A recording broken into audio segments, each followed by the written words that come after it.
Welcome to RTV. నేను పవన్ వాయిదేవ్. ఈరోజు మనతో ఉన్నారు బీఆర్ఎస్ స్పోక్స్ పర్సన్ అండ్ మాజీ BC commissioner member and senior advocate. ఈరోజు మనతో ఉన్నారు. నమస్తే అన్న, ఉపేంద్ర అన్న. నమస్తే. అంత మంచిదేనా? అంత మంచిదమ్మా. రైట్. అయితే ఇప్పుడు ప్రస్తుతం జరుగుతున్న సిచ్యువేషన్ ఏంటంటే సీఎం రేవంత్ రెడ్డి సర్కార్ తీసుకున్న ఈ ప్రతిష్టాత్మక నిర్మాణం ఏదైతే ఉందో, ఏదైతే కులగణన ఏదైతే ఉందో అది సవ్యంగా జరిగిందంటారా, లేకపోతే కావాలనే బీఆర్ఎస్ పార్టీ నేతలు కానీ మీరు అంతా కలిసి దాన్ని ఆపోజిట్ చేస్తూ ఉన్నారా?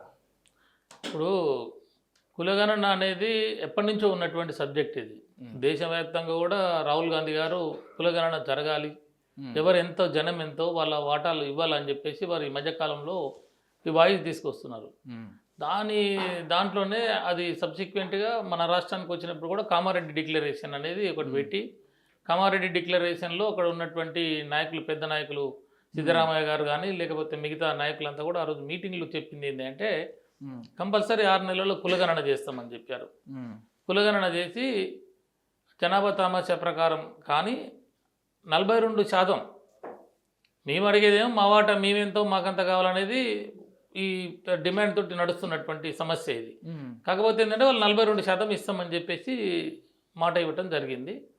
తర్వాత ఇప్పుడు సుమారు సంవత్సరం గడిచిపోయింది. దపదపాలుగా ఈ డిమాండ్ ఉన్నది. తర్వాత వాళ్ళు కమిషన్ వేశారు.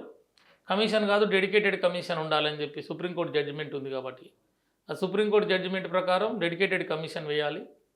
క్షేత్రస్థాయిలో జనగణన చేసిన తర్వాత కులగణనతో పాటు గ్రామాల వారీగా, వార్డుల వారీగా, అందులో ఉన్న కులాల వారీగా డెప్త్గా చేసి వాళ్ళ యొక్క పొలిటికల్ బ్యాక్వర్డ్నెస్ని తీసి దాని ప్రకారంగా ప్రపోర్షనేట్ రిజర్వేషన్ ఇవ్వాలి. ఇది డెడికేటెడ్ కమిషన్ చేయాల్సినటువంటి పని. వాళ్ళు 50 రోజుల్లో సర్వే చేసినారు. సర్వేలో కొన్ని ఇబ్బందులు జరిగినాయి. ఎన్యూమరేటర్స్ 2 o'clock పోవడం, ఆ 2 o'clock అంటే కొంతమంది వేటికి వెళ్ళడం, తర్వాత పోయిన వాళ్ళని వీళ్ళు అనేక హామీలు ఇవ్వడం ద్వారా ఆ హామీలు నెరవేర్చకపోవడంతో ప్రజలు మీకు ఎందుకు ఇవ్వాలి మా వివరాలు, మాకు ఇచ్చిన మాటలు నెరవేర్చలేదు కదా అని అట్లా కొంత జరిగింది. తర్వాత వీళ్ళు దీనికి సంబంధించిన ఏమైనా ఇది ఆర్థికపరమైన అంశాలు, ఆధార్ కార్డులు, పాన్ కార్డులు అడిగితే మేము ఇవ్వము అని చెప్పేసి ఇట్లా కొంత జరిగి హైదరాబాద్ లాంటి నగరాలలో కొంతమంది వాళ్ళు అసలు దాన్ని ఎంట్రీ లేకుండా పోయిన ఎన్యూమరేటర్స్ వాళ్ళని సాటిస్ఫై చేసి వాళ్ళకి వివరాలని ఎట్లా తీసుకోవాలి అనేది వాళ్ళకు ఒక ట్రైనింగ్ కానీ లేకపోతే ఒక కమిట్మెంట్ కానీ లేకుండా వాళ్ళు కాదనగానే వాళ్ళు బయటకు వచ్చేసిన పరిస్థితులు ఉన్నాయి. గేట్లోకి కూడా రానియకపోతే వీళ్ళు బయటకు వచ్చి ఇట్లా కొంత జరిగింది అనేది. అయితే ఏంటంటే మనకి అక్కడ జరిగిన నేషనల్ శాంపుల్ సర్వే 2011లో మనకి 52% ఉన్నది అని చెప్పేసి అక్కడ బీసీలు తెలంగాణలో. తర్వాత ఎస్కేఎస్ సర్వే జరిగినది 2015లో, దాంట్లో కూడా 52% అని వచ్చింది. కానీ ఇక్కడ వచ్చేసరికి 46% అనేది వీళ్ళు చూపిస్తున్నారు. కాబట్టి ఇదంతా ఎక్కడ పోయింది అంటే ఈ సర్వేలో తప్పుల తడకగా జరిగింది, సర్వే ప్రాపర్గా చేయలేదు అని. అయితే జనాలు ఏమంటున్నారు అంటే కొంతమంది నిపుణులు కానీ జనాలు కానీ ఆ రోజు కేసీఆర్ చేసింది 1 రోజు సర్వే, ఇది జరిగింది 50 రోజుల సర్వే, దీనికి పోలిక ఎలా పొంతని ఎలా అంటూ ఉన్నారు. అదే నేనేమంటున్నా, ఒకరోజు చేసినా కూడా చాలా వాళ్ళు మనం దాని గురించి ఎడ్యుకేట్ చేసాం బాగా. ఈరోజు సర్వే జరగబోతుందని 1 నెల రోజులు 2 నెలల నుంచే ప్రచారం చేసి బయట ఊర్లలో ఉన్న, బయట రాష్ట్రాలలో ఉన్న, బయట దేశాలలో ఉన్న వాళ్ళు కూడా వచ్చి పాల్గొన్నారు ఆడ. ఇక్కడ ఈ సర్వేకి అంతా ప్రాచుర్యంలోకి తీసుకురాలే. ఎక్కడ కూడా మనం ఈ ప్రజల్ని వీళ్ళంతా కూర్చొని ఆ ముఖ్యమంత్రి గారు దపదపాలుగా దాంతో అక్కడ ఉన్న కమిషన్ తోటి కానీ, డెడికేటెడ్ కమిషన్ తాడు కానీ కూర్చొని మంత్రులు కానీ సమీక్షలు నిర్వహించి వాళ్ళు కూడా అందరూ భాగస్వామ్యం అవుతున్నట్టు దీన్ని ఒక పెద్ద ఇదిగా చేయాల్సి ఉండే. కాకపోతే ఏంటంటే వాళ్ళు డెడికేటెడ్ కమిషన్ అన్నారు. ఆ కమిషను ఒక్కడే ఉన్నాడు, అక్కడ సరైనటువంటి ఇన్ఫ్రాస్ట్రక్చర్ లేదు, ఆయనకి కమిషన్ సభ్యులు లేరు, ఆయన బయటికి పోయింది లేదు. రైట్. ఇప్పుడు కులగణన కరెక్ట్ సర్వే జరగలేదు అంటా ఉన్నారుగా, కరెక్ట్గా జరగలేదంటే మీ దగ్గర ఏమైనా ఎవిడెన్స్ ఉందా? మీ దగ్గర బీఆర్ఎస్ పార్టీ తరఫున నేను అదే మేము జరగలేదు అని అన్నందుకు ఏంటి అంటే, గతంలో ఉన్న శాంపుల్ సర్వే కానీ లేకపోతే ఎస్కేఎస్ సర్వే కానీ, శ్రీకృష్ణ కమిటీ కానీ, శ్రీకృష్ణ కమిటీ కూడా తెలంగాణ ఆంధ్ర విడిపోయేటప్పుడు శ్రీకృష్ణ కమిటీని ఏర్పాటు చేశారు. శ్రీకృష్ణ కమిటీ వాళ్ళు మొత్తం కూడా 2 రాష్ట్రాలలో తిరిగి అనేక రిప్రజెంటేషన్ తీసుకున్న తర్వాత వాళ్ళు కన్క్లూజన్కి వచ్చింది ఏంటంటే, తెలంగాణ రాష్ట్రంలో ఎస్సీలు, ఎస్టీలు, బీసీలు, మైనార్టీలు కలిపి 90-92% ఉన్నారని చెప్పి, దాంట్లో 52% పైగా ఉన్నారని శ్రీకృష్ణ కమిటీ కూడా చెప్పింది. కాబట్టి గతంలో ఇవే కమిషన్ రిపోర్ట్లు ఉన్నాయి, మనకి నేషనల్ శాంపుల్ సర్వే ఉన్నది, ఎస్కేఎస్ సర్వే ఉన్నది, అది కూడా స్టేట్ గవర్నమెంట్ చేసింది. ఆ స్టేట్ గవర్నమెంట్ చేసినప్పుడు ఇప్పుడున్న అధికారులు ఎవరైతే చేశారో ఈ సర్వేని వాళ్ళే అక్కడ ఉన్నారు అప్పుడు కూడా. కాబట్టి వాళ్ళకి ఇవన్నీ తెలుసు. కాబట్టి మా యొక్క అంటే అంటే బీసీ సంఘాలే కాదు ఇక్కడ, బీసీ సంఘాల ఆర్ కృష్ణ లాంటి వాళ్ళు ఈ దీనికోసం అంటే బీసీ హక్కుల కోసం పోరాడుతున్నటువంటి జాజుల శ్రీనివాస్ గౌడ్ గారు, బీసీ సమాజ్ సంఘం సూర్యారావు గారు, మరి ఇక్కడ గత 25-30 సంవత్సరాల నుంచి డాక్టర్ వకలవర్ణం కృష్ణమోహన్ రావు గారు, మాలాంటి వాళ్ళు బీసీ ఉద్యమకారులు మేమందరం కూడా మేము చూసింది ఏంటి అంటే గత పర్సంటేజ్కి తగ్గిపోయింది అనేది ఒకటి. రెండోది ఏంటి అంటే మేమనటమే ప్రతిపక్ష పార్టీగా ముఖ్యమంత్రి కేసీఆర్ గారు చాలా ప్రతిష్టాత్మకంగా ఎస్కేఎస్ సర్వే చేశాడు. చేసినప్పుడు అక్కడ ఒకటి లెక్క ఉన్నది కాబట్టి మేము అది ఉన్నది కాబట్టి ఈరోజు అడుగుతున్నాం బీసీలు తక్కువయ్యారని. ఒకవేళ అది లేకపోతే మనం ఇప్పుడు వీళ్ళు చెప్పిందే ఏదంటే అది అనాల్సి వచ్చు. కాబట్టి ఇక్కడ ఏమవుతుంది, వాళ్ళు అదొకటి మనకు ఆధారం ఉన్నది కాబట్టి దానికి నేషనల్ శాంపుల్ సర్వే ఉన్నది, శ్రీకృష్ణ కమిటీ ఉన్నది. ఇప్పుడు మేము ప్రతిపక్ష నాయకులుగా వాళ్ళ మీద మట్టి పోయటం దుమ్మెత్తి పోయటం కాదు, బండ మట్టి గుడ్డగాల్చి మీదేసి నీకు కాదు కదా, అవి ఉన్నాయి కాబట్టే ఇక్కడ జరిగింది అని అంటున్నాం. ఇంకోటి ఏంటంటే గ్రోత్ రేటు 1.32 ఉంటే మనం గత 10 సంవత్సరాల నుంచి చూసినప్పుడు జనాభా పెరగాలి, 4,30,00,000 దాకా పోవాలి, కానీ 3,70,00,000 చూపిస్తున్నారు. బీసీల జనం 1,85,00,000 ఉండే ఎస్కేఎస్ల ప్రకారం, వీళ్ళు 1,64 చూపిస్తున్నారు. అంటే బీసీలు 21,00,000 గైబ్ అయిపోయినారు, ఓసీలు పెరిగిర్రు. ఓసీలు 8.9 ఉన్న వాళ్ళు ఇప్పుడు ఏకంగా 13-14 దాకా వచ్చినారు వాళ్ళు. అంటే ఇక్కడ గైబ్ అయిపోయారు. 17 లక్షల మంది ఏమో అందుబాటులో లేరు అంటున్నారు. అందుబాటులో లేని వాళ్ళంతా బీసీలేను మేము అంటున్నాం. కాబట్టి ఇప్పుడు నేను అనేది కాదు, ఇప్పుడు కాంగ్రెస్ పార్టీలో బీసీల కోసం వాయిస్ వినిపిస్తున్నటువంటి అక్కడ తీన్మార్ మల్లన్న గారు ఉన్నారు. ఈ మధ్యకాలంలో బీసీల హక్కుల కోసం మాట్లాడుతున్నారు.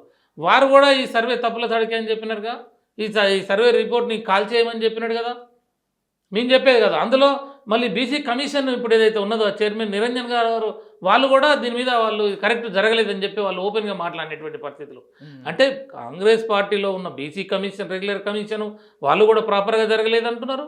కాంగ్రెస్ పార్టీలో బీసీ గొంతుకగా ఉన్నటువంటి నాయకులు, ఎమ్మెల్సీగా ఉన్న బాధ్యత గల పదవిలో ఉన్న వాళ్ళు, ఈ వీళ్ళ హక్కుల కోసం మాట్లాడే వాళ్ళందరూ కూడా సాటిస్ఫై లేరు. తప్పు జరిగిందని వాళ్ళే చెప్తున్నారు. బీఆర్ఎస్ కాదు కదా, బీఆర్ఎస్ చెప్తుంది ప్రతిపక్ష పార్టీగా బాధ్యతాయుతమైన పదవిలో ఉండి ఈ వర్గాల పక్షాన పట్ల మేము కొట్లాడి వాళ్ళని అప్లిఫ్ట్మెంట్ చేయాలని చెప్పి తెలంగాణ 10 సంవత్సరాలలో ఆర్థిక ప్రమాణాలు పెంచాలని మేమంతా కూడా దాని మీద నడిచింది. కాబట్టి మేము కులగణన కూడా చేశాం. కానీ అక్కడ ఎందుకు ఎస్కేఎస్ బయట పెట్టలేదు అనేది ఒకటి ఉంటుంది, మీరు అడగలే.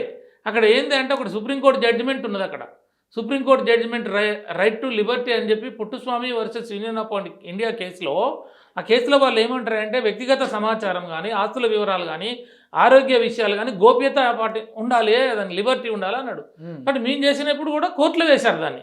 కోర్టులో వేసినప్పుడు ఇదే చర్చకు వచ్చింది. చర్చకు వచ్చినప్పుడు ఏం చెప్పినామంటే మేము అంటే మా జనం కొత్తగా ఏర్పడ్డ రాష్ట్రంలో ఇక్కడ నా ఆర్థిక రాజకీయ సామాజిక స్వరూపం తెలుసుకోవాలి, ఇక్కడ జనాలు ఎంతమంది ఉన్నారు, ఉంటే లేడీస్ ఎంతమంది ఉన్నారు, జెంట్స్ ఎంతమంది ఉన్నారు, దాంట్లో బీసీలు ఎంతమంది ఉన్నారు, దాంట్లో డిఎన్టీ వాళ్ళు ఎంతమంది ఉన్నారు, ఎంబీసీలు ఎంతమంది ఉన్నారు, తర్వాత మహిళలు ఎంతమంది ఉన్నారు. కాబట్టి ఈ వర్గాలకు మేము ఏమేమి రకమైన సంక్షేమ పథకాలు ఇవ్వాలి అని అంటే మాకు తెలుసుకోవాలి, అంటే మేము గోప్యంగా ఉంచాలంటే మేము గోప్యంగా ఉంచుతామని చెప్పేసి సంక్షేమ పథకాలు వాళ్ళ యొక్క జీవన ప్రమాణాలను మెరుగుపరచడం, సంక్షేమం, అభివృద్ధి, ఈ స్కీమ్స్ మేము ఇచ్చేటప్పుడు ఎవరికి ఏమి ఇవ్వాలి, ఎట్లా ఇవ్వాలి అనే దాని కొరకు మనం దాన్ని ప్రయోగించే. ఇక్కడ గొర్రెలు ఇచ్చినా, లేకపోతే చేపలు ఇచ్చినా, లేకపోతే కొన్ని గురుకుల పాఠశాలలు తీసుకొచ్చినా, ఆత్మగౌరవ భవనాలు ఇచ్చినా, లేకపోతే ఇక్కడ మున్సిపాలిటీలో రిజర్వేషన్స్ ఇచ్చినా, కొన్ని కార్యక్రమాలు మేము చేసింది ఏంటి అంటే ఇక్కడ జనాన్ని చూసుకొని కొంచెం ఎంబీసీ కార్పొరేషన్ ఇవ్వటం, ఫండ్స్ ఎలొకేషన్ చేయటం, ఇదంతా కూడా మాకు దానికి పనికొచ్చింది. అయితే చాలామంది ఏంటంటారంటే అదెందుకు బయట పెట్టలేదు అంటారు. అది బయట పెట్టడానికి దానికి ఏంటంటే జడ్జిమెంట్ అడ్డం వచ్చింది కాబట్టి ఆ రోజు మనం చేయలే. కాకపోతే ఏంటి అంటే ఈరోజు వీళ్ళు చెప్పింది ఏంటి అంటే కామారెడ్డి డిక్లరేషన్లో 100% మేము చేసి 42% పక్కా ఇస్తాము అని చెప్పినారు. అక్కడ సుప్రీంకోర్టు జడ్జిమెంట్ ఉన్నది, ఇవన్నీ వాళ్ళకి తెలుసు. ఇప్పుడు ప్రజా సంఘాలుగా మేము ఏమంటున్నామంటే మా వాటా అనేది కరెక్ట్, మీరు ఆ జనాన్ని సేకరించే క్రమంలో కొన్ని ఇప్పుడు మీరు ఎర్రర్స్ జరిగాయి. 49% కాంగ్రెస్ గవర్నమెంట్ ఇస్తా అంటుంది, 42% కాంగ్రెస్ గవర్నమెంట్ ఇస్తా అంటుంది.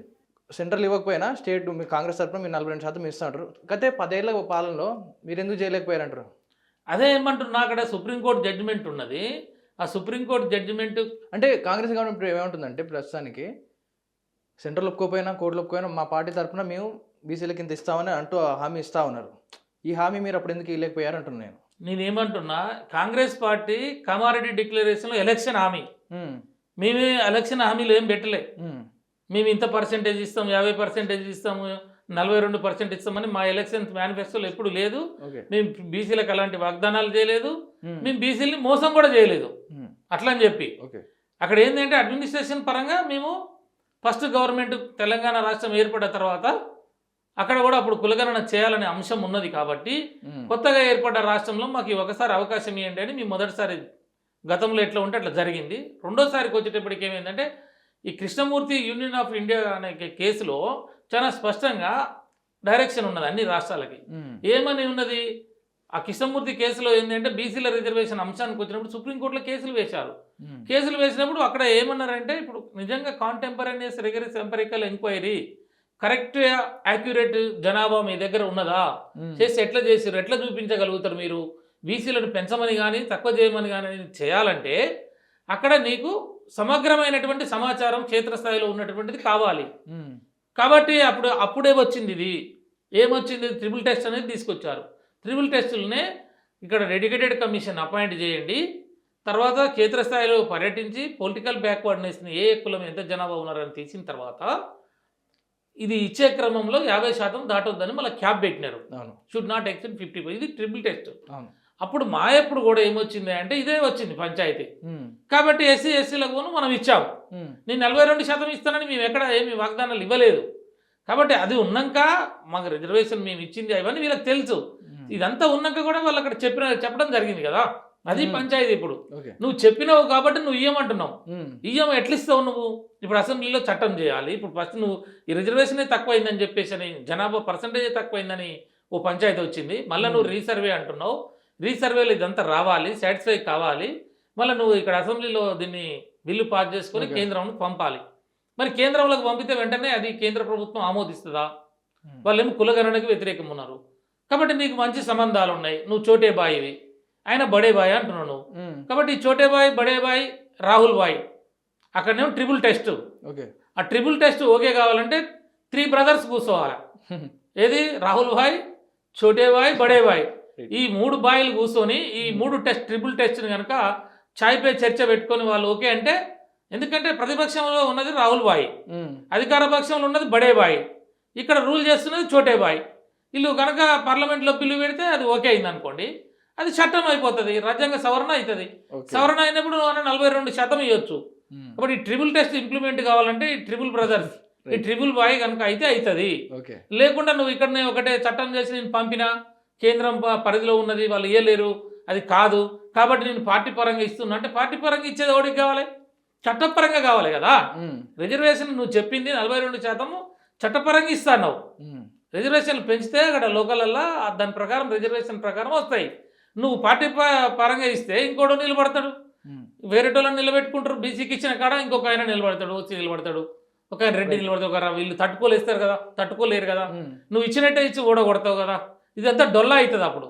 కాబట్టి నువ్వు ఇచ్చింది అది కాదు, నువ్వు ఇచ్చింది రిజర్వేషన్ పెంచుతా 42% అన్నావు. కాబట్టి మేము ఎందుకు ఇవ్వలేకపోయినాం? ఆ రోజు మేము వాగ్దానాలు చేయలేదు, ఉమ్, మేమేమి మోసం చేయలేదు. కానీ నువ్వు వాగ్దానాలు ఇచ్చావు, దాని ప్రకారం నిలబడమంటున్నాం మేము.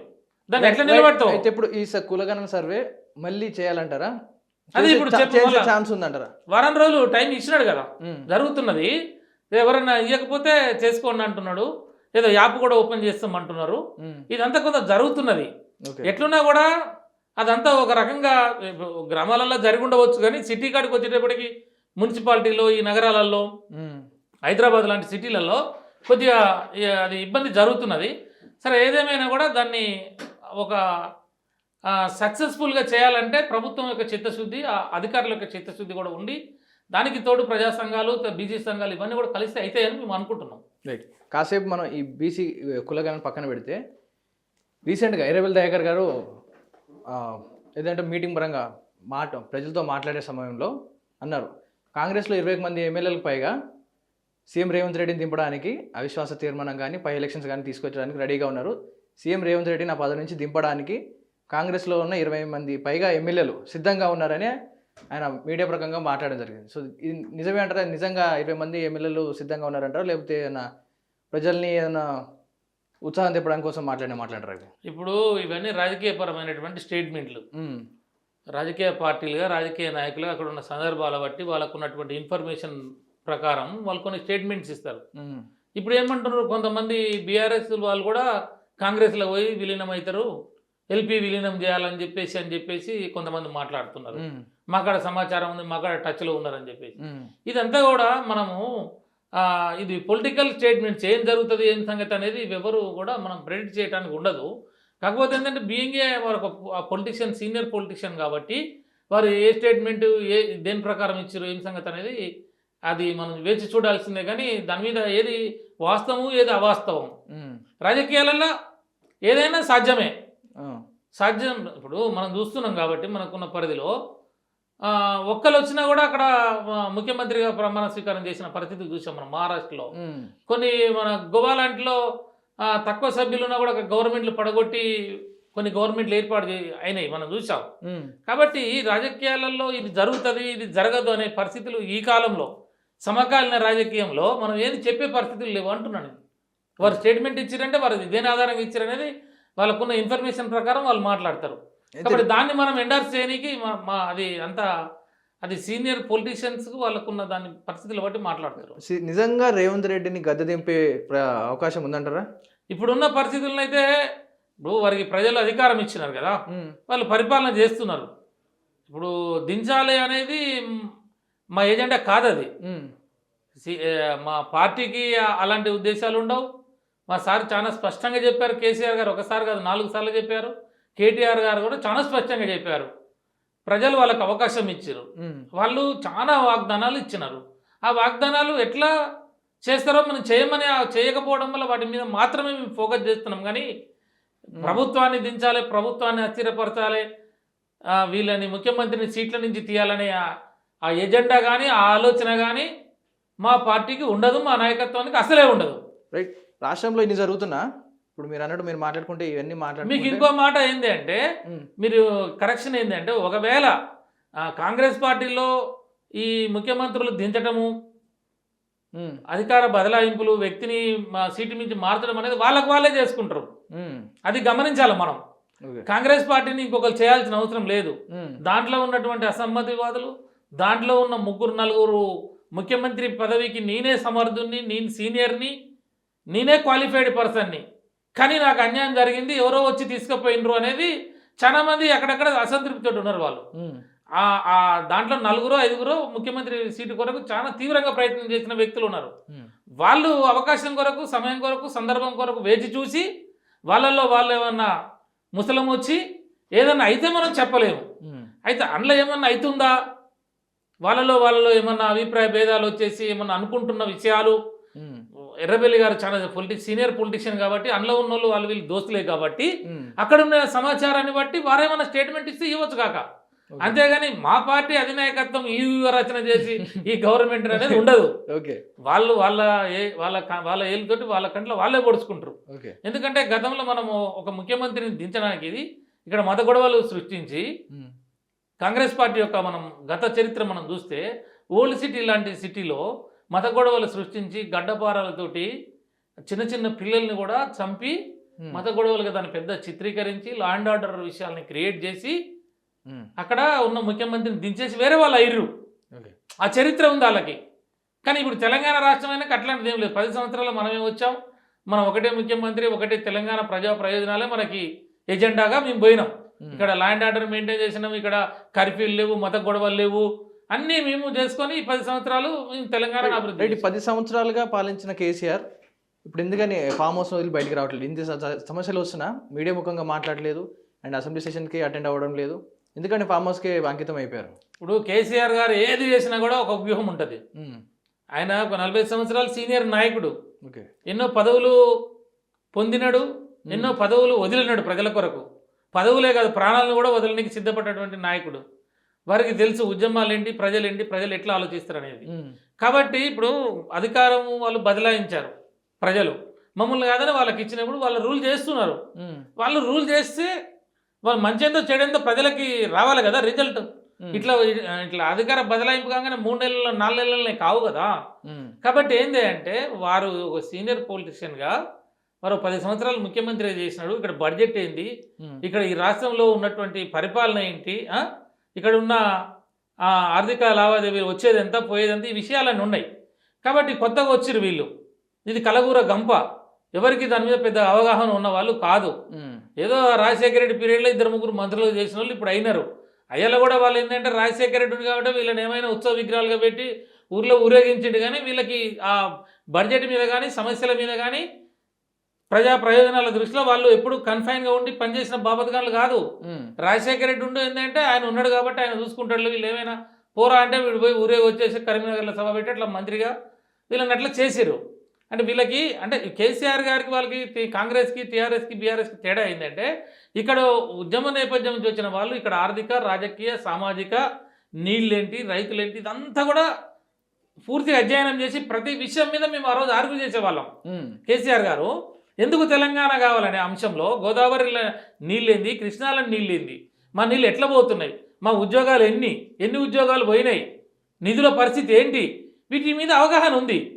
ఇక్కడ అడ్మినిస్ట్రేషన్ ఏంటి, ఇక్కడ రోడ్స్ ఏంటి, ఇక్కడ కరెంట్ ఏంటి, ఇక్కడ రైతాంగ సమస్యలు ఏంటి, ఇక్కడ బోర్లు ఏంటి, ఇదంతా ఉన్నది కాబట్టి ఆయన స్టడీ చేస్తున్నాడు కాబట్టి చేసుకుంటూ పోయిండు. ఇప్పుడు వీళ్ళు వచ్చారు, వీళ్ళకి అవన్నీ తెలియవు. ఏదో ఆ రోజు ప్రజలలో మార్పు అని అన్నారు, వీళ్ళు వందలాది హామీలు ఇచ్చారు, హామీలకి ప్రజలు వచ్చేసారు, ఓట్లు ఇచ్చారు, అదేదో జరిగిపోయింది. ఇప్పుడు వీళ్ళు వచ్చినాక వీళ్ళు చేయాలి కదా, అంటే వీళ్ళకి టైం కావాలి. అసలు వీళ్ళు చదువుకోవాలి, దాంట్లో సమస్యలు ఏందో తెలుసుకోవాలి, పరిష్కారాలు తెలుసుకోవాలి, బడ్జెట్ ఏందో తెలుసుకోవాలి, రాబడి పోబడి ఏందో తెలుసుకోవాలి. కాబట్టి వీళ్ళకి టైం ఇవ్వాలి. కాబట్టి ఆయన ఇప్పుడు ఒక సీనియర్ పొలిటీషియన్గా ఆయన మెయింటైన్ చేసి చేస్తున్నాడు. వారిని తప్పు పట్టడానికి ఏం లేదు. రావాలంటే ఎంతసేపు వచ్చి ఎన్ని మాటలైనా మాట్లాడగలడు. అది కాదు కదా, వారికి ఉన్న అనుభవాన్ని బట్టి చేయని వాళ్ళు చేస్తే వచ్చిన రిజల్ట్స్ ఏంటి. ఇవాళ రైతు బంధు పథకం అయింది, రైతు భరోసా అన్నాడు, 2 కార్లు పోయినాయి, ప్రజలు ఏమనుకుంటుర్రు, తులం బంగారం ఇస్తా అన్నాడు, మా దానికన్నా ఇచ్చిండా, ఎన్ని పెళ్లిళ్ళు అయినాయి, ఎంతమందికి ఇచ్చిండు, ఎంతమందికి ఇవ్వలేదు, ప్రజలు ఏమనుకుంటుర్రు, హాస్టల్ పరిస్థితులు ఏంటి, ఆ రోజు మనం హాస్టల్లో ఏ రకమైన. మీరు ఇప్పుడు హాస్టల్స్ అంటే నాకు పాయింట్ గుర్తొచ్చింది. గురుకులలో జరుగుతున్న ఏమంటారు ఈ ఫుడ్ పాయిజన్ ఏవైతే ఉన్నాయో అది మొన్నటి వరకు ఒక ఇష్యూ జరిగింది, గురుకులాల మీద ఫుడ్ పాయిజన్ అవుతుంది. ఇప్పుడు ఈరోజు సెక్రటరీలో కూడా ఫుడ్ పాయిజన్ ఏమంటారు, ఫుడ్ సరిగ్గా లేదంటూ కూడా అంటా ఉన్నారు జనాలు, అక్కడ ఎంప్లాయీస్ కానీ ఎవరైతే ఉంటారో ఫుడ్ బాగాలేదని అంటా ఉన్నారు. దీని గురించి ఏమంటారు? నేను అదే ఏమంటున్నా, మనం ఇప్పుడు హాస్టల్స్ మంచిగా ఉండే, సన్న బియ్యం పెట్టినాము, చికెన్ కానీ మటన్ కానీ గుడ్డు కానీ అరటిపండు కానీ, పిల్లలకి నాణ్యమైన విద్య, కంప్యూటర్ ఎడ్యుకేషన్, ఇంగ్లీషు, హాస్టల్స్ మీద ఫోకస్ చేసి 360 చిల్లర BC hostels, minority hostels, SC ST కానీ 1000 గురుకుల పాఠశాలలు చేశాం. ఎందుకు ఇదంతా? ఇక్కడ తెలంగాణలో విద్య ఉంటే విద్య ద్వారా తెలివి వస్తుంది, ఆత్మగౌరవం వస్తుంది, వీళ్ళందరూ కూడా ఇతర దేశాలకు పోయి చదువుకోవాలి. Overseas scholarship తీసుకురావడము, Mahatma Jyotirao Phule overseas scholarship, ఇలాంటివన్నీ మనం పథకాలు పెట్టాం. వీళ్ళు వచ్చిన తర్వాత ఏమైంది, ఇప్పుడు హాస్టల్స్లో పిల్లలు దగ్గర 60-70 మంది చచ్చిపోయారు. ఎందుకు చచ్చిపోతున్నారు? పిల్లల్ని ఎందుకు ఎలుకలు కరుస్తున్నాయి? కొంతమంది పాము కాటుకు గురై చచ్చిపోయింటారు కదా హాస్టల్స్లో. కాబట్టి ఈ హాస్టల్స్ మీద ఇలా భయపడే పరిస్థితులు వచ్చినాయి. మనం ఇప్పుడు ఏంటంటే హాస్టల్లో సీటు దొరికితే చాలరైనా 6వ తరగతి 7వ తరగతి సీట్ వస్తే వాడు డిగ్రీ అయిపోయి పీజీ అయిపోయి జాబ్కి వెళ్ళిపోతారు, ప్లేస్మెంట్కి వెళ్ళిపోతారు అనేది మన దాంట్లో ఉండే. తెలంగాణ గురుకులలో సీటు అంటే అది మనకి ఒక మంచి కార్పొరేట్ స్కూల్లో సీటు దొరికిన విధంగా ఫీల్ అయ్యారు. ఈరోజు అదే గురుకుల పాఠశాలలో చదువు అంటే భయపడిపోతున్నారు తల్లిదండ్రులు.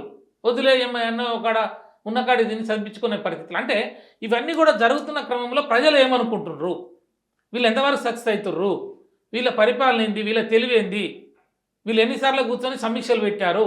ఇలా కులగణనే ముచ్చట మాట్లాడదాం కాసేపు. అంటే కులగణ గురించి మళ్ళీ వేద్దాం సార్ ఆ టాపిక్. కొన్ని క్వశ్చన్స్ అయితే మిగిలిపోయి ఉన్నాయి మాకేంటంటే, కొన్ని క్వశ్చన్స్ ఎప్పటి నుంచో ఉన్నాయి.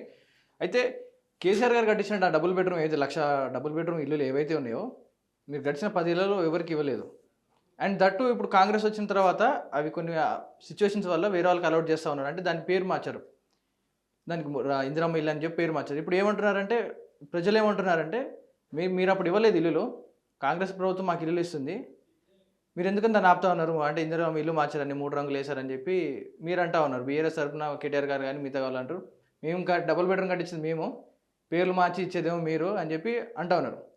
సో ఓవరాల్గా ప్రజలు ఏమంటా ఉన్నారంటే, మీరు ఎలాగ ఇవ్వలేదు 10 సంవత్సరాల్లో, కాంగ్రెస్ అన్న ఇస్తుంది, ఎందుకు ఆపుతున్నారు మీరు ప్రజలు అంటా ఉన్నారు. మేము ఎందుకు ఆపుతున్నాం? మేము ఏం ఆపలేదు. కొల్లూరులో కట్టిన ఒక అలాగే ఉన్నాయి, ఇంకా ఎవరికి అలౌట్ అవ్వలేదు. మనము ఆ స్కీమ్ తీసుకొచ్చింది మనం. ఉమ్, డబుల్ బెడ్రూమ్ ఇల్లు అంత మంచిగా ఉండాలి, 2 రూమ్లు ఉండాలి. ఉమ్, అంతకుముందు ఇందిరమ్మ ఇండ్లు ఎట్లున్నాయి మనకు తెలియదా? ఇందిరమ్మ ఇండ్ల పరిస్థితి ఏంది మీరు చూడలేదు కానీ ఉమ్. చిన్న రూమ్ ఉండేది. అలా మనం కట్టిరా చెప్తున్న గతంలో అదే కట్టిన కాదంటలేము, కట్టి కూడా ఎందుకు ఇవ్వలేదు ప్రజలకు అప్పుడు అంటే ఎలక్షన్ ఇచ్చినాము, ఇవ్వలేదనేది ఇచ్చినాము, ఇచ్చే కాడ ఇచ్చినాము. ఇవ్వాల్సినవి ఉన్నాయి, కొన్ని అప్లికేషన్స్ కాల్ఫర్ చేసిరు, స్క్రూటినీలు జరుగుతున్నాయి. కొంత ఇచ్చే కాడ ఇచ్చినాము, అస్సలు వేయకుండా ఏం లేదు, ఓకే ఇచ్చినాము. కొన్ని దుక్కుల స్క్రూటిన్లో ఉన్నాయి, అది మన లాటరీ పద్ధతిలో జరుగుతున్నాయి, అది జరుగుతున్నాయి. లోపు ఎలక్షన్స్ వచ్చినాయి, తర్వాత వచ్చేది కూడా మళ్ళీ మా ప్రభుత్వం అని మేము అనుకున్నాం. రాగానే అన్ని ఒకటేసారి మనం డిస్ట్రిబ్యూట్ చేయొచ్చు అనేది మాకుంటుంది కదా. అంటే ఎలక్షన్ ముందే ఇద్దాం అనుకొని ఆపారా? అంటే నేను ఏమంటున్నా, ఎలక్షన్స్ ముందు కూడా తర్వాత కూడా ఇవ్వచ్చు. అంటే అయిన వరకు, కంప్లీట్ అయిన వరకు ఎక్కడ కూడా ఉంచలే, ఉత్తగా అయిన వరకు ఇచ్చినాం. కానీ మిగిలిన ఏదైతే ఉన్నాయో వాళ్ళు ఈరోజు వాళ్ళు ఒక్కటైనా కట్టిరా పోని, వాళ్ళు కట్టాలి కదా. నువ్వు డబుల్ బెడ్రూమ్లు కట్టాలంటే ఎన్ని రోజులు పడితే నువ్వు వచ్చింది సంవత్సరం అయింది కదా. నువ్వు ఎడ భూమి సేకరించినావు, ఎడ కట్టినావు, నువ్వు కట్టినవి కాదు కదా. అంతా వాళ్ళు ఏమంటారు అంటే మీరు ఎలా ఉన్నాయి మేము ఇచ్చిన. నేనేమంటున్నా, ఇది అడ్మినిస్ట్రేషన్ వర్క్, అది ఈ ప్రభుత్వం ఇంకో ప్రభుత్వం ఆ ప్రభుత్వం అని కాదు. ఇప్పుడు ప్రాసెస్లో ఉంటుంది, అయినంత వరకు ఆ గవర్నమెంట్ ఇచ్చింది, తర్వాత కంప్లీట్ అయినాయి సబ్సిక్వెంట్ గవర్నమెంట్. మేముంటే మేము ఇస్తాం, వీళ్ళుంటే వీళ్ళు ఇస్తారు, ఇంకొకరు వస్తే ఇంకొకరు ఇస్తారు. అది కాబట్టి మీరు కట్టి ఇవ్వలేదు, మేము ఇచ్చినాం కాబట్టి మేము కట్టించినట్టు కాదు కదా. అది ఒక అడ్మినిస్ట్రేషన్ వర్క్ జరుగుతుంటుందమ్మా. ఓకే, నేనేమంటున్నా, మూసి బాధితులకి ఇల్లు నువ్వు యాక్చువల్గా వేరే కాడ కట్టించి ఇవ్వాలి. డబల్ బెడ్రూమ్ అప్లికేషన్ కాల్ఫర్ చేసింది వేరే వాళ్ళ కాంచి, దాన్ని అక్కడ పట్టుకొని ఆర్తనాదం వాళ్ళు అప్లికేషన్ పెట్టుకొని చేతులు జాపి కూర్చున్న వాళ్ళు వేరే. కానీ నువ్వు మూసి బాధితులు వేరు. ఓకే, మూసి బాధితులు అక్కడ ఉన్న మన బీకేసినందుకు మనకి ప్రత్యామ్నాయంగా మనకి ఇల్లు ఇవ్వాలి. ల్యాండ్ ఎక్విజిషన్ యాక్ట్ 2000 దాని ప్రకారం వాళ్ళకి ఇవ్వాలి. కానీ నువ్వు అక్కడ అది వదిలిపెట్టి నువ్వు ఇక్కడ కట్టిన ఇల్లుని తీసుకొచ్చి ఇక్కడ ఇచ్చినావు. అంటే నేను ఏమంటున్నా, మేము ఇచ్చిన నోటిఫికేషన్స్, మేము ఇచ్చిన ఉద్యోగాలే నువ్వు ఖాళీ అపాయింట్మెంట్ ఆర్డర్ ఇస్తే నువ్వు ఇచ్చినట్టు అవుతుందా? దాని ఎగ్జామ్ పెట్టింది ఎవరు, నోటిఫికేషన్ ఇచ్చింది ఎవరు? మా ఇప్పుడే కదా ఉద్యోగాలు ఎన్ని ఉన్నాయి ఏం సంగతి అనేది మేమే చెప్పాము. ఉద్యోగ నోటిఫికేషన్ ఇచ్చింది, ఎగ్జామ్ అయింది, ఖాళీ నువ్వు తీసుకొచ్చి రిజల్ట్ ఇచ్చి నేను ఇచ్చినట్టవా? అంటే అది అంటే ప్రభుత్వం ఒక అడ్మినిస్ట్రేషన్ కదు, నిరంతరమైన ప్రాసెస్ ఇది. ఓకే, ప్రభుత్వం అనేది నువ్వా నేనే అనేది కాదు.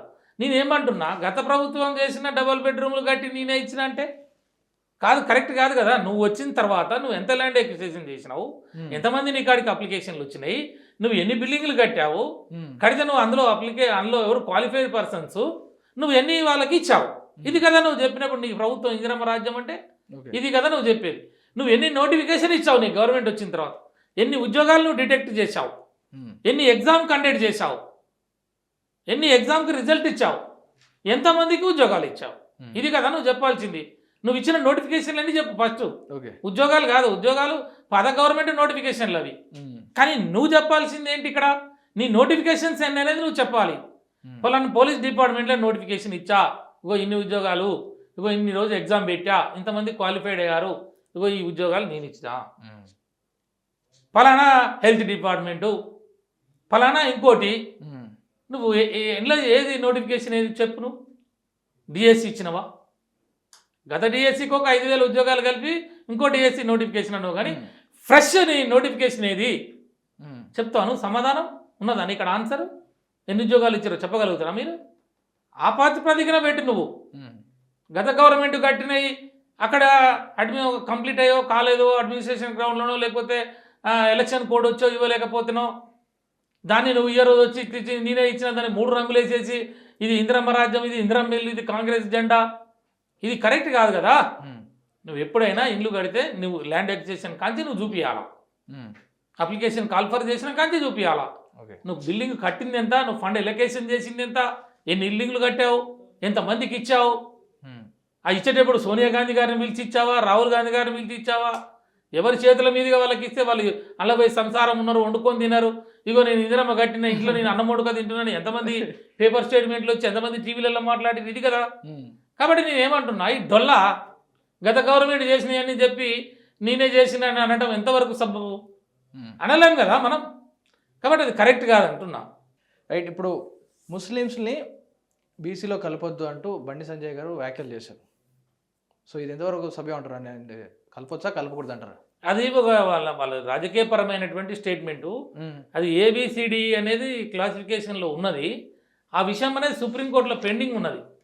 సుప్రీంకోర్టులో పెండింగ్ ఉన్న అంశాన్ని మనం అంత పెద్దగా దాన్ని టచ్ చేయకపోవడం బీయింగ్ అడ్వకేట్గా నేను అనుకుంటున్నది. ఆ సుప్రీంకోర్టు తెలుస్తుంది అది ఇవ్వాలనా ఇవ్వద్దా అనేది. కాబట్టి అది వాళ్ళు మతపరమైన రాజకీయాలు చేస్తారు. మతాన్ని దాని ప్రాతిపదికనే పునాదుల మీదనే వాళ్ళు రాజకీయాలు చేయదలుచుకున్నారు. కాబట్టి వాళ్ళు బీయింగ్ ఏ పొలిటీషియన్గా ఆయన ఏదైనా మాట్లాడవచ్చు కాకపోతే ఆయన కూడా కేంద్ర మంత్రిగా ఉన్నాడు. కాబట్టి నేను ఇచ్చే సలహా ఏంటంటే దఫదఫాలుగా అంశాన్ని తెర మీదకి తీసుకురాకపోతే మంచిది. ఎందుకంటే మనం అందరం కూడా కోర్టుకి లా అబైడింగ్ సిటిజన్స్. కేంద్ర మంత్రి అయినా, సామాన్య అడ్వకేట్ అయినా, లేకపోతే ఇంకొకరైనా. కాబట్టి issue pending before the Supreme Court, honourable Supreme Court. కాబట్టి you have to respect, you have to obey. కాబట్టి ఆ విషయాన్ని మనం అంతగా దాన్ని టచ్ చేయకుండా రైట్. మీరు సీనియర్ అడ్వకేట్గా ఈ రిజర్వేషన్స్ అనేవి 49%లో పాసిబులే అంటారా? ఇప్పుడు మేము ఏమంటున్నాము, అదే ఇప్పుడు అక్కడికే వస్తున్నాం. తమిళనాడుకు వచ్చినప్పుడు 69 విద్యా ఉద్యోగ రిజర్వేషన్లలో 69% ఉన్నది. 69% ఎందుకు ఉన్నది అంటే అక్కడ లోకల్గా వాళ్ళు చట్టం చేసుకున్నారు. అప్పుడు జయలలిత గారు అసెంబ్లీలో తీర్మానం చేసి అక్కడ ఉన్నటువంటి అప్పుడు వాజ్పేయి గారు ప్రధానిగా ఉన్నప్పుడు బీజేపీ గవర్నమెంట్ ఎన్డీఏ కూటమిలో వాళ్ళు అక్కడ పార్లమెంట్లో చట్టం చేసుకొని 2/3 మెజార్టీ ఉంటే అక్కడ దాన్ని బిల్ పాస్ చేసుకొని 9th షెడ్యూల్లో పెట్టినారు. కాబట్టి ఈరోజు 69%. Even though there is a supreme court judgement should not exceed 50% reservations అన్నా కూడా అక్కడ మనకి అది ఉన్నది. తర్వాత ఇది వచ్చింది జడ్జిమెంట్. కానీ అయినా కూడా కంటిన్యూ అవుతుంది. ఎందుకు అంటే 9th షెడ్యూల్ ఉన్నది కాబట్టి. కాబట్టి ఇక్కడ కూడా వీళ్ళకి చిత్తశుద్ధి ఉంటే ఇంద్రసాని కేసులో కొన్ని ప్రత్యేకమైన పరిస్థితులలో కరెక్ట్గా అక్యురేట్గా మనం కనుక చూపించగలిగితే పెంచుకోవచ్చు అని చెప్పేసి అని అంటున్నారు. కాబట్టి నేను ఏమంటున్నా, వీళ్ళకి నిజంగా చిత్తశుద్ధి కాంగ్రెస్ పార్టీకి ఉంటే కాంగ్రెస్ పార్టీ ఇక్కడ బీసీలు 46%, 50%, 52% రేపు ఎంత వస్తే అంత ఉన్నారు. కాబట్టి ఇగో మేము ఇక్కడ కులగణన చేశాము, అలా డెడికేటెడ్ కమిషన్ వేసాము. ఆ డెడికేటెడ్ కమిషన్ క్షేత్రస్థాయిలో వెళ్ళి కాంటెంపరీనెస్, రిగరస్, ఎంపెరికల్ ఎంక్వైరీ వాళ్ళు చేశారు. ఇక్కడ పొలిటికల్ బ్యాక్వర్డ్నెస్ కూడా ఉన్నది. కాబట్టి జనాభా ఉన్నది కాబట్టి మేము రిజర్వేషన్ పెంచాలనుకుంటున్నాం. కాబట్టి తమరు పర్మిషన్ ఇవ్వండి మహాప్రభు అని చెప్పి సుప్రీంకోర్టు గారు ముందు కనుక వీళ్ళు పెట్టి ఆర్గ్యుమెంట్ చెప్తే, సుప్రీంకోర్టు వారు కనుక ఇది నిజమే అని చెప్పి వాళ్ళు నమ్మితే తప్పకుండా వాళ్ళు పర్మిషన్ ఇస్తారు. ఆ క్యాప్ అనేది ఎగిరిపోతుంది. అప్పుడు ఒకవేళ నిజంగా కాంగ్రెస్ పార్టీ చిత్తశుద్ధి ఉంటే అట్లా చేయవచ్చు కాక, కానీ వాళ్ళు చేస్తారా చేయరా అనేది మనం వేసి చూడాలి. రెండో అంశం ఏంటి అంటే, ఇది ఇక్కడ అసెంబ్లీలో చట్టం చేసిన తర్వాత దీన్ని పార్లమెంట్లో కేంద్ర పరిధిలోకి పంపిస్తారు. కేంద్ర పరిధిలో మీకు సహకరించే ప్రభుత్వం ఉన్నదంటారు. కాబట్టి మీరు అదే మళ్ళీ అంటున్నాను నేను, బడే బాయి చోటే బాయికి మంచి సంబంధాలు ఉన్నాయి. కాబట్టి రాహుల్ బాయ్ కూడా రాజ్యాంగాన్ని సంకలో పెట్టుకొని తిరుగుతున్నాడు. కాబట్టి ఈ వర్గాలకి న్యాయం చేయాలని చెప్పేసి వారు మాట్లాడుతూ ఉన్నారు. ప్రజలందరూ కూడా అటువైపు చూస్తూ ఉన్నారు. వాస్తవానికి కూడా ఈ దేశంలో 75 సంవత్సరాల స్వతంత్ర భారతదేశంలో జనగణన చేయకపోవడం అనేది చాలా సిగ్గుపడాల్సినటువంటి అంశం. బ్రిటిష్ ప్రభుత్వం చేసిందండి 1831లో, 1931లో ప్రతి 10 సంవత్సరాలకు ఒకసారి చేశారు వాళ్ళు. చేసి ఏ జనం ఎంత, బీసీలు ఎంత, ఓసీలు ఎంత, హెచ్సీలు ఎంత వాళ్ళు చెప్పినారు. కానీ మన గవర్నమెంట్ మనకి దేశానికి స్వతంత్రం వచ్చిన తర్వాత ఇంతవరకు ఈ జనాన్ని తేల్చండి అంటే తేల్చకపోవడం అనేది.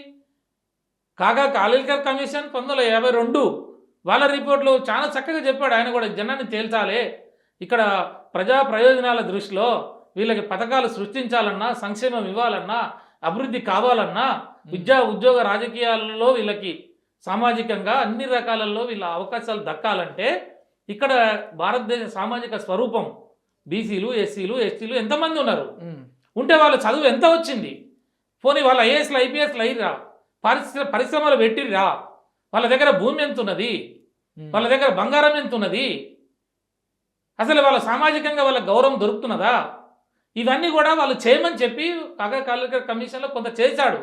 కొంత చేసి కొంత ఇస్తే కాకా కాలేల్కర్ కమిషన్ని పక్కకు పెట్టినారు కాంగ్రెస్ పార్టీ ఆ రోజు. తర్వాత రెండవ నేషనల్ కమిషన్ ఏదైతే ఉందో బీబీ మండల్ గారి నేతృత్వంలో వచ్చింది, మొరార్జీ దేశాయ్ గారు వేశారు. వారు కూడా దేశమంతా తిరిగి జనాభా 52% ఉందని నాడే చెప్పినారు. కానీ దురదృష్టం ఏంటి అంటే ఇక్కడ ఈ జనాభాని పెంచకుండా, ఈ జనాభాని లెక్క చేయకుండా, ఈ దేశంలో ఎంత పర్సెంటేజ్ బీసీలు ఉన్నారో తెలియజేయకుండా పోవడం అనేది ఇది మన భారతదేశ ప్రజాస్వామ్యానికే ఇది విఘాతము. భారతదేశంలో ఉన్న పౌరులు, బీసీలు, ఎస్టీలు, మెజారిటీ ప్రజలు బాధపడతా ఉన్నారు. కాబట్టి నేను ఏమంటున్నా, ఇలా రాహుల్ గాంధీ గారు వాళ్ళ తాతగారు చేయింది, వాళ్ళ తండ్రి గారు చేయింది, మనవాడు వచ్చాడు, ఇప్పుడు మనవాడు నేను చేస్తా అంటున్నాడు. కాబట్టి రాహుల్ బాయ్కి చాలా అత్యంత సన్నిహితుడు, దగ్గరవాడు, యువకుడు, అవకాశం వచ్చింది, ముఖ్యమంత్రి ఉన్నావు, సరే ఏదో కులగణన అంటున్నావు, చేసినావు, ఇంత పర్సంటేజ్ ఉన్నది, ఆయన దగ్గర పోయి తీసుకోపో. రాహుల్ బాయ్ అవసరం అనుకుంటే నీకేం బేసిజాలు లేవు కాబట్టి మోడీ బాయ్ కాడికి పోండి. బడే బాయ్, చోటీ బాయ్, రాహుల్ బాయ్ కూర్చుంటే ఆ ట్రిపుల్ టెస్ట్ క్యాప్ అయినది కొట్టేయచ్చు. సుప్రీంకోర్టులో చెప్పింది ఈ 3 బాయ్లు ట్రిపుల్ టెస్ట్ని ట్రిపుల్ బ్రదర్స్ కొట్టివేయచ్చు, అంత ఛాన్స్ ఉన్నది. ఒకవేళ వీళ్ళు అట్లా కట్టి కనుక చేస్తే నిజంగా వీళ్ళకి చరిత్రలో నిలబడుతుంది కాంగ్రెస్ పార్టీ. ఒక రాష్ట్రం, దేశంలో ఇన్ని రాష్ట్రాలు ఉన్నప్పుడు ఖచ్చితంగా మనం బీహార్లో చేసిరు, మొన్న బీహార్లో బ్రహ్మాండంగా చేసిరు. ముఖ్యమంత్రి గారు 100 సార్లు కూర్చొని డెడికేట్ అక్కడ వాళ్ళ అధికారులతో చేయించారు, అక్కడ డిపార్ట్మెంట్, ప్లానింగ్ డిపార్ట్మెంట్ తోటి. అక్కడ ఐఏఎస్లు, ఐపీఎస్లు ఎవరెవరు ఇన్వాల్వ్ అయ్యారో, టీచర్స్, రెవెన్యూ డిపార్ట్మెంట్, మిగతా వాళ్ళందరూ కూడా, వాళ్ళందరితోటి అక్కడ ఉన్న ఎవరైతే సీనియర్ ఆఫీసర్స్ ఉంటారో ముఖ్యమంత్రి స్వయంగా 100కు పైగా కూర్చున్నాడు, సమావేశాలు పెట్టి చేసినాడు. కాకపోతే టెక్నికల్గా డెడికేటెడ్ కమిషన్ ద్వారా జరగలేదని సుప్రీంకోర్టులో మళ్ళీ ఆపినారు. కానీ ఇక్కడ డెడికేటెడ్ కమిషన్ ఉన్నది, ఇక్కడ జరుగుతున్నది. కాబట్టి దీన్ని కనుక మీరు ఇంప్లిమెంట్ చేసి బీసీలకు కనుక 50% క్యాప్ తీసేసి రిజర్వేషన్లు కనుక మీరు అన్న ప్రకారం 42% కనుక ఇస్తే లోకల్ బాడీస్లో ఇది పెద్ద హిస్టరీలో పెద్ద హిస్టరీ అవుతుంది, ఇది సంచలనం అవుతుంది, ఆ క్రెడిట్ కూడా వీళ్ళకి దక్కుతుంది. అప్పుడు నేషనల్ పార్టీగా రాహుల్ గాంధీ గారు, నేను నా రాష్ట్రం అధికారంలో, నా ప్రభుత్వం అధికారం, నా పార్టీ ఉన్న తెలంగాణలో నేను చేశాను, బీసీలకి సుప్రీంకోర్టు ఆ జడ్జిమెంట్ క్యాప్ ఏదైతుందో దాన్ని దాటి నేను ఇచ్చాను అని చెప్పి వాళ్ళు చెప్పుకోవచ్చు కాక. ఇది ఒక అవకాశం ఉంది. కానీ దీంట్లో వీళ్ళకి ఎంత చిత్తశుద్ధి ఉంది అంటే, నేనేమంటున్నా, మొన్న ఏమన్నాడు అసెంబ్లీలో, ఆడ సుప్రీంకోర్టు జడ్జిమెంట్ ఉంది కదా, నన్ను ఏం చేయమన్నారు, నేను ఉన్న కాడికి ఇస్తా, రాంది పార్టీ ఇస్తా అని మాట్లాడు. నువ్వు పార్టీ ఇచ్చినాక నువ్వు మరి అదంతా చెప్పినావు, 42% నేను ఎందుకు ఇస్తాను అంటే, నా ఇస్తానంటేనే కదా ఈ వర్గాలందరినీ ఓట్లేసింది.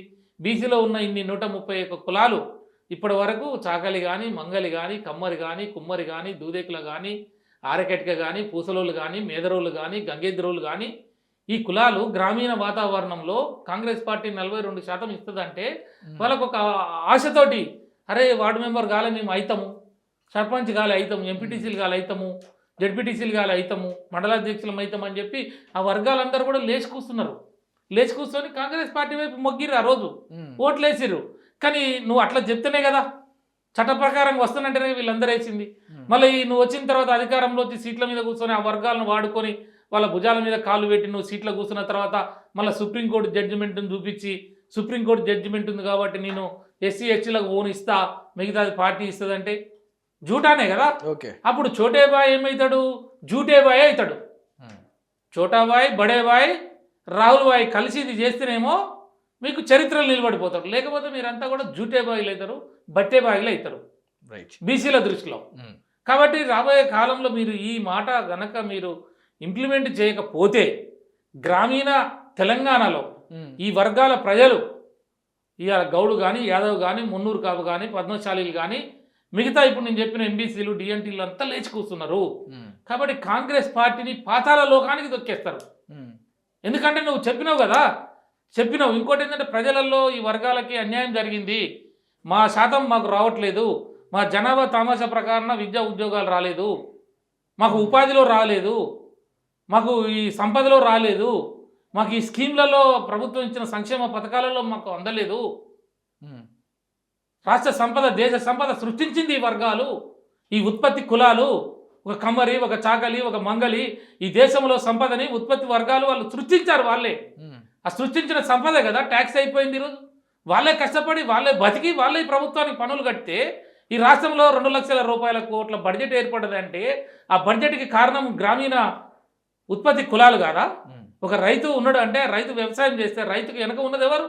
ఒక విశ్వకర్మ నాగలి తయారు చేసి ఇస్తే రైతు భూమి దున్నిండు, పంట పండింది. దానికి ఈ ఉత్పత్తి కులాలే కదా దానికి మూలం. ఒక కుమ్మరి ఒక కుండలు చేసి ఇచ్చాడు, ఒక చాకలి బట్టలు పిండాడు, ఒక మంగలి ఒక వ్యక్తిని శుభ్రంగా చేసి ఒక వ్యక్తిగా చూపించాడు. ఇవన్నీ నిత్య జీవితంలో ఏ కులం లేకపోయినా ఇంకో కులం బతకలేదు. కాబట్టి నేను వ్యవసాయం చేసిన, నేను రెడ్డిని, నేనే రూలర్ని అనలేవు కదా. ఈ కులాలన్నీ లేకపోతే నీకు వ్యవసాయం ఎక్కడిది? వ్యవసాయం ఎట్ట చేసిండు? నీకు 10 ఎకరాల భూమి ఎట్లొచ్చింది?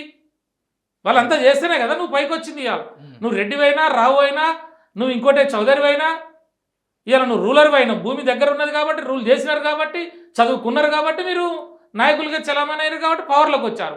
పవర్లోకి వచ్చినప్పుడు నువ్వేం చేయాలి? ఈ వర్గాలందరినీ సమానంగా చూడాలి కదా, వాళ్ళకి అవకాశం ఇవ్వాలి కదా, వాళ్ళకి సంపదలో భాగస్వామ్యం కావాలిగా. అందుకే నేను ఏమంటున్నా, నువ్వు ఫెడరేషన్లని కార్పొరేషన్లుగా చేస్తాను. నువ్వు ఇలా ఒక కార్పొరేషన్ ఏది చేయలేదు కదా. ఇవాళ 26, 27 కార్పొరేషన్లు ఉన్నాయి తమ్మి.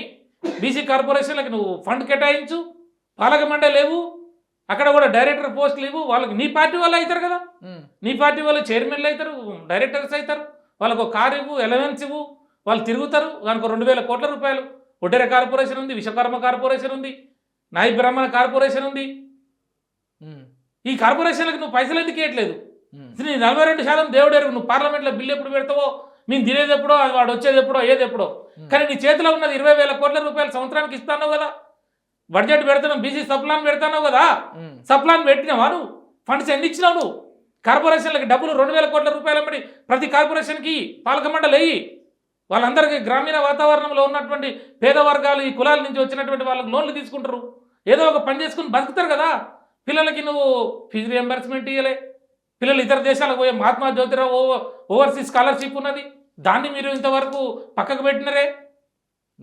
కాబట్టి నేను ఏమంటున్నా, ఈ వర్గాలని మీరు ముందు పైకి తీసుకురావాలంటే ఈ గతంలో ఉన్నటువంటి సంక్షేమ పథకాలని మీరు ముందుకు ఇంకా మాకన్నా బాగా తీసుకుపోండి. మేము 300 మందికి ఇచ్చినాం సంవత్సరానికి. ఏది ఇతర దేశాలకు పోయేటోళ్ళకి 20 లక్షల రూపాయలు. పిల్లలు చదువుకున్నవాడు, క్లవర్ అనుకునేవాడు, కులం పేరుతోటో పేదరికం పేరుతోటో చదువు ఆగిపోవద్దు వాడిది. వాడు బాధపడద్దు, అయ్యో ఈ దేశంలో పుట్టిన నేను, ఈ కులంలో పుట్టిన నేను, ఈ పేదరికంలో పుట్టిన నేను, డబ్బు లేనందుకే నా చదువు పోయింది, నా జీవితం ఆగమైంది అనకుండా, వాడు బాధపడకుండా వాడిని చదువుకునే క్లవర్ స్టూడెంట్ ఎవడైతున్నాడో వాడు ఎగ్జామ్ రాసి అక్కడ ఇతర దేశాల్లో యూనివర్సిటీలో ఎగ్జామ్ రాసి అక్కడ క్వాలిఫై అయిన వాడు, టోఫెల్ కానీ ఇంకా ఏ ఎగ్జామ్స్ ఉన్నాయో క్వాలిఫై అయిన వాడు ఇక్కడ అప్లై చేస్తే దాని ప్రకారం నువ్వు డబ్బులు ఇచ్చావు. డైరెక్ట్ నేరుగా యూనివర్సిటీకి పైసలు పోయినాయి, మళ్ళీ వీళ్ళ అకౌంట్లో కూడా కాదు. వాడికి పైసలు ఏదైతే యూనివర్సిటీ ఫీజు ఉందో అక్కడికి వెళ్ళిపోయినాయి. చదువుకున్నారు పిల్లలు, వాళ్ళు కూడా ఉద్యోగాలు చేసుకొని వాళ్ళు కూడా డాలర్లు సంపాదించాలి, డబ్బులు తల్లిదండ్రులు సంపాదించాలి, వాళ్ళు కూడా ఇల్లు కట్టుకోవాలి, కార్లు కొనుక్కోవాలి. అయ్యో సాగలో నేను పుట్టినందుకు నా సాగలి కులం నుంచి ఒక అమెరికాలో నా మేనత్తో, నా మేనమామో ఎవరో ఒకరు ఉండాలని కదా. ఇక్కడ ఉన్న ఈ అగ్రవర్ణాలని చెప్తున్న వాళ్ళందరూ కూడా అమెరికాలో ఉన్నారు కదా. ఓ పిల్లగాడు వాడు ఇంటర్మీడియట్ అయిపోతున్నప్పటి నుంచి వాడు తాత, వాడు బాబాయ్, మామ ఫోన్ చేసి చెప్తాడు వాడికి, అరే మంచిగా చదువుకోరా, నేను అమెరికాలో ఉన్నా, నేను తీసుకుపోతాను. మంగళోళ్ళు ఉన్నారు కదా అమ్మి, అమెరికాలో ఉన్నారా మంగళోళ్ళు? సాగలోళ్ళు ఉన్నారా ఇక్కడ వాళ్ళు? ఇంకా వీళ్ళు హైదరాబాదే చేరలే. హైదరాబాద్ ఇంకా చూడలే వాళ్ళు, కూసలోళ్ళు, మేదరోళ్ళు, గంగిరెద్దులోళ్ళు. మరి వాళ్ళు హైదరాబాద్ చూసేది ఎప్పుడు, హైదరాబాద్ చదివేది ఎప్పుడు, ఈ హైదరాబాద్ నుంచి అమెరికా పోయేటప్పుడు? కాబట్టి నేను ఏమంటున్నా, ముందు మేము చేసినటువంటి కార్యక్రమాలు, అందుకే చేపలు ఇచ్చిన హైదరాబాద్ రాని వాళ్ళకి రియల్ ఎస్టేట్ వ్యాపారం అందరు చేయలేరుగా, అందరికి ఉద్యోగాలు రావు కదా, అందరు వ్యాపారవేత్తలు కాలేరుగా. కానీ అక్కడ ఉన్న మత్స్యకారులు వాడు ఇబ్బంది పడొద్దు, అతనికి ఉన్న టాలెంట్ ద్వారా చెర్లలో చేప పిల్లలు ఇచ్చాం మనం, వేసుకోండి, పెంచుకోండి, పంచుకోండి అని చెప్పి. అట్లనే మత్స్య సంపదను సృష్టించాం కదా, అట్లనే వ్యవసాయం అభివృద్ధి అయింది కదా. ఇవాళ 35 లక్షల మంది మీకు ఇక్కడ హైదరాబాద్లో, మధ్యప్రదేశ్, ఒరిస్సా, మహారాష్ట్ర, ఉత్తరప్రదేశ్ నుంచి వచ్చి లేబర్ చేస్తున్నారు. 35 లక్షల మంది హైదరాబాద్లో నివాసం ఉంటారు. ఆ 35 లక్షల మందికి మాంసం మీద బతుకుతారు తెలంగాణ వాళ్ళు. గొర్రెలు ఇస్తే గొర్రెలు ఇచ్చినవని తిడితివి, చేపలు ఇచ్చినవని తిడితివి. డెవలప్ అయిన కంట్రీస్లలో చేపల ఫార్మ్స్ నడవట్లేదా, గొర్రెల ఫార్మ్స్ నడవట్లేదా, కోళ్ళ ఫార్మ్స్ నడవట్లేదా? కెనడా, ఆస్ట్రేలియా లాంటిలో ప్రధానమైన ఆర్థిక వనరులు ఏంటి అనుకుంటారు? అంటే మనం కష్టపడి చేసుకుంటే ఈ 35 లక్షల మందికి రోజు మనం గొర్రెల మాంసం అమ్మినా బతుకుతాం, కోళ్ళు అమ్మినా బతుకుతాం, పాలు అమ్మినా బతుకుతాం, బియ్యం అమ్మినా బతుకుతాం, కూరగాయలు అమ్మినా బతుకుతాం. అది నామోషిగా తప్పు పట్టకూడదు. కానీ నువ్వు ఏం ప్రచారం చేసావు? గొర్రెలు ఇచ్చినావు, చదువుకున్నాడు గొర్రెలు ఇవ్వలే. నిజంగా టాలెంట్ ఉన్న వానికి మనం పంపినాం, అమెరికా పంపినాం, కెనడా పంపినాం, లండన్ పంపినాం. కాబట్టి నేను ఏమంటున్నా, నిజంగా మీకు చిత్తశుద్ధి ఉంటే నువ్వు ఈ లోకల్ బాడీ ఎలక్షన్స్ గురించి ఒకటే మాట్లాడట్లే. నేను ఈ వర్గాల, ఈ ప్రజలకి ఇన్ని ఉన్నాయి, గతంలో మేము ఇన్ని చేశాం, మీరు అవన్నీ మాకన్నా ఎక్కువ చేయండి మహాప్రభు అంటున్నాం మేము. మీరు ఒక అడ్వకేట్గా కవిత గారి లిక్కర్ కేస్ అండ్ కేటీఆర్ గారి F1 ఫార్ములా కేసు ఎక్కడి వరకు వచ్చినాయి, ఎప్పుడు క్లోజ్ అవుతాయి అంటారు? నేను ఏమంటున్నా, అదే నువ్వు అడిగింది అర్థమైంది. ఈడీ కేసు ఈ దేశంలో 5,200 చిల్లర కేసులు ఉన్నాయి. గత 10 సంవత్సరాలలో నమోదైన కేసులు చెప్తున్నాను నేను. అందులో 5%, 2% కూడా ప్రూవ్ కాలేదు. ఎందుకు కావట్లేదు అంటారు? చెప్పండి. అంటే ఈడీ అనేదాన్ని ఇప్పుడు కేంద్ర ప్రభుత్వం ఆధీనంలో ఉన్నటువంటి ఒక సంస్థ అది. కాబట్టి నేనేమంటున్నా, రాజకీయ పార్టీలని లొంగ తీసుకోవటం కొరకు లేకపోతే ఇంకో రకంగానో ఆ యాక్ట్ ఎమెండ్ చేశారు. ఒక కంప్లైంట్ వచ్చిందంటే ఎఫ్ఐఆర్ చేయవచ్చు కాక. ఎఫ్ఐఆర్ చేసిన తర్వాత కదా నువ్వు ట్రయల్ అయ్యేది, దాంట్లో సాక్ష్యం అయ్యి శిక్ష పడ్డప్పుడు కదా లెక్క. ఇప్పుడు కవిత గారి మీద కేసు ఉంటే ఆమె ప్రూవ్ అయిందా? ప్రూవ్ అయినప్పుడు జైలు శిక్ష పడ్డప్పుడు కదా. అక్యూజ్డ్ పర్సన్స్ మీద మనం అనకూడదు, నేరం ఆరోపించబడ్డది ఆమె మీద. కేటీఆర్ గారి మీద కూడా అంతే. ఎప్పుడు వీళ్ళు దోషులు అవుతారు అంటే, నేను అడ్వకేట్ కాబట్టి చెప్తున్నా, అది ఎఫ్ఐఆర్, ఛార్జ్షీటు, తర్వాత విట్నెస్లు, కోర్టులో ట్రయలు, ఆ విట్నెస్ వచ్చి చెప్పిన తర్వాత అక్కడ ఎవిడెన్స్ అంతా కలెక్ట్ చేసిన తర్వాత కోర్టు నమ్మినప్పుడు ఇతనికి 5 సంవత్సరాలు శిక్ష వేస్తున్నాను అన్నప్పుడు, అతను జైలుకి పోయినప్పుడు అతను దోషి. అప్పటిదాకా వాళ్ళు దోషులు కాదు. కేటీఆర్ అయినా, హరీష్ రావు గారు అయినా, లేకపోతే కేసీఆర్ గారు ఎన్నైనా పెట్టవచ్చు కాక, ఎన్నైనా పెట్టుకోవచ్చు. గవర్నమెంట్ పోయిన తర్వాత ఈ గవర్నమెంట్, ఆ గవర్నమెంట్ ఇవంతా నడుస్తుంటుంది, ఇదంతా పొలిటికల్ స్టంట్. కాబట్టి ప్రూవ్ అయినప్పుడు లెక్క. ఇప్పుడు నువ్వు ఇన్ని కేసులు పెట్టినావు కదా, లగచర్ల అన్నాడు. లగచర్లలో ఏమైంది? లగచర్లలో అక్కడ ఉన్న అక్యూజ్డే ఒక మెజిస్ట్రేట్కి రాసే పరిస్థితి, లెటర్ రాసి నేను చెప్పలేదు, కన్ఫెషనల్ స్టేట్మెంట్ నాది కాదే అని చెప్పాడు. మొట్టసారి దేశంలో జరిగింది అది. కాబట్టి నేను ఏమంటున్నా, తర్వాత నువ్వు ఫామ్ హౌస్ కేసు అక్కడ చెప్పేసి అన్నావు, మాదక ద్రవ్యాలు అన్నావు. సీన్ ఆఫ్ అఫెన్స్లో ఏమన్నా దొరికిందా? కేసు నీ మీద పెట్టాలంటే ఈ రూమ్లో నువ్వు ఉన్నావు అంటే నిన్ను కేసులో పెట్టాలి. ఏం చెప్తారు? నేనేమంటున్నా, అవన్నీ పొలిటికల్ వెండెట్టా అంటున్నా నేను. ఓకే, నువ్వు పెట్టిన ఏ కేసు కూడా నిలబడదు. రైట్. అంటే నీ ఏమంటే ఏది సాక్ష్యం సుబూతి లేదు అంటున్నాం మేము. అంతే కదా. రైట్. నువ్వు అది కోర్టులో ప్రూవ్ అయినప్పుడు శిక్ష పడ్డప్పుడు లెక్క. అప్పటి వరకు ఎవరు దోషులు కాదు. కవిత దోషి కాదు, కవితక్క గారు దోషి కాదు, కేటీ రామారావు గారు దోషి కాదు. కవిత గారు దోషి కాదు, కేటీ గారు దోషి అంటే మన ఉపేంద్రనా? అంటే నేను ఏమంటున్నా, అది ప్రూవ్ అయితే వీళ్ళు మాత్రం అక్యూజ్డ్, ఆరోపణలు ఎదుర్కొంటున్న వ్యక్తులు. రైట్. డిఫరెన్స్ గమనించండి. ఫలానా కేసులో ఆరోపణ ఎదుర్కొంటుండు, దొంగతనం చేసిండు ఇతను అనే ఆరోపణ ఎదుర్కొంటుండు, కానీ దొంగతనం చేసి శిక్ష పడ్డాడు, శిక్ష పడ్డది ఇతడు. దొంగతనం చేశాడు, నేరస్తుడు అనేది వేరు. ఓకే.